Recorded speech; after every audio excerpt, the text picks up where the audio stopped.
করো। পরে নাই শোনো, তোমার বাবার শ্বশুরও ফোন করো যে দুইজনে কার্তিক পূজা করে বড় করে। মা আমি বাইরে দাঁড়িয়ে ঘরে নাও আমাকে, খেলনা দোলনা বই খাতা আনতে বলো বলো বলো। আমাকে, হ্যাঁ, দাদু বাবাকে বলে দাও বলে দাও। চকলেট চিপস আনতে, সন্ধ্যায় ডেকে খাওয়াতে পেট পুরে, আর হেবি কাকাইরা এলে তাদের হাতে মুখটা টাকা এমনি দিয়ে গাবলু ঘুরে। গাবলু। বাবা জয়ন্ত অনেক কষ্টে নিজের বাড়ির ঠিকানা খুঁজে পেলাম কাকা ও পিসির সাহায্যে।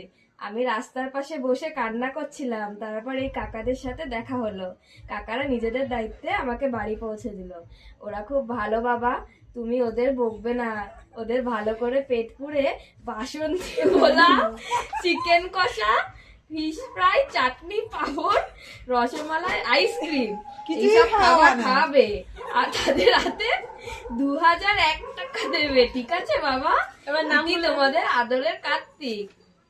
কাকাইয়ের আর পিসিদের নাম উদীপ্ত হালদার, রিদ্ধি হালদার, শুভম হালদার, উর্মিলা ব্যাপারী। বন্ধুরা দিয়ে গেছে, বন্ধুরা দিয়ে গেছে। পালিয়েছে আগে আগে।